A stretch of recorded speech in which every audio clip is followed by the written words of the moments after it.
Hello students, आज हम class 9 के chapter 9 force and law of motion का 7th नोमेरिकल डिस्कस करेंगे। इस नोमेरिकल की स्टेटमेंट क्या है? 8000 kilogram engine pulls a train of 5 wagons.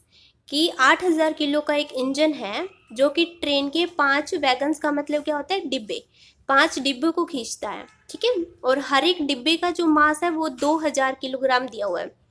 Along A horizontal track, जो रेल की पटरी का ट्रैक होता है उस पर चल रही है। ठीक है, if the engine exert a force of 40,000 Newton, तो जो इंजन है वो कितना फोर्स लगा रहा है? 40,000 न्यूटन का फोर्स लगा रहा है। And the track offer A friction force, और जो ट्रैक है, मतलब मैंने बताया था ना, फ्रिक्शन फोर्स एक कॉन्टैक्ट फोर्स होता है। इसका मतलब वो जो रेल चल रही है और जो ट्रैक है रेल का, वो उस पर अपोजिट डायरेक्शन में क्या लगाएगा? एक फ्रिक्शन फोर्स लगाएगा, और वो फ्रिक्शनल फोर्स कितना है? 5000 न्यूटन है। तो हमें कैलकुलेट क्या करना है? सबसे दो पार्ट हैं इसके। पहले ए पार्ट में हमें बताना है कि नेट एक्सेलरेशन फोर्स कितना लगेगा, और second the acceleration of the train, train का एक्सेलरेशन कितना होगा। तो ये दो पार्ट हमें फाइंड आउट करने हैं। ठीक है, तो यहाँ पर देखो इसका सॉल्यूशन किस तरह से करेंगे हम। जो जो इन्फॉर्मेशन हमें गिवन है क्वेश्चन में, सबसे पहले वो हम राइट डाउन कर लेंगे।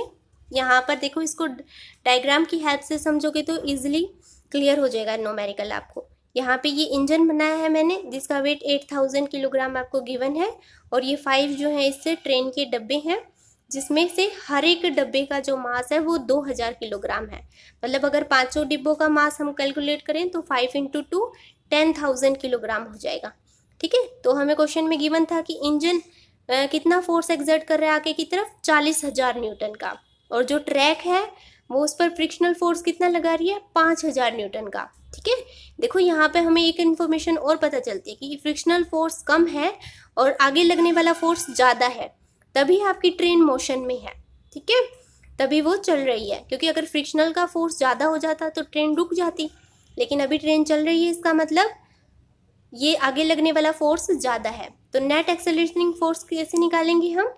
40,000 माइनस के 5,000, दैट इक्वल टू 35,000 न्यूटन का नेट एक्सेलरेटिंग फोर्स लगेगा। ठीक है, आगे की तरफ 40,000 न्यूटन का लग रहा था और पीछे की तरफ फ्रिक्शनल फोर्स 5,000 न्यूटन का लग रहा था।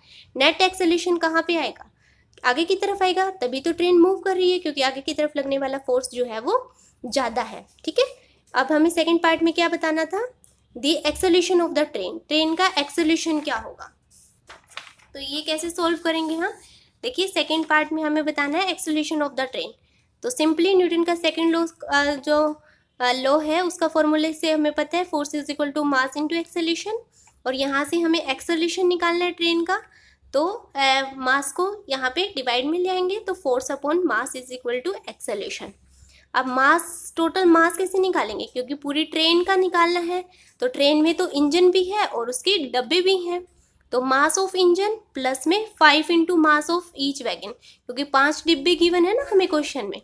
तो यहाँ पे मास ऑफ इंजन 8000 हमें क्वेश्चन में गिवन है, 5 × 2000, क्योंकि हर एक डिब्बे का कितना मास है? 2000 kg। तो 8000 प्लस में 10,000, तो टोटल ट्रेन का मास कितना आ गया? 18,000 किलोग्राम। क्योंकि हमें सिर्फ पूरी ट्रेन का बोला है ना एक्सेलरेशन।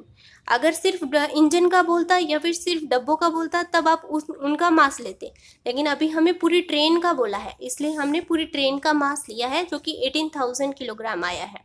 अब एक्सेलरेशन, ये जो इक्वेशन है इसमें वैल्यू पुट कर दो। फोर्स आप ऑलरेडी फर्स्ट पार्ट में निकाल चुके हो, जो कि 35,000 है, और जो आपने यहाँ पर निकाला है मास कितना है? 18,000। तो जब आप इसको डिवाइड करोगे, 30 से 30 कैंसिल हो जाएंगी, और 35 को जब आप 18 से डिवाइड करोगे तो कितना आ जाएगा?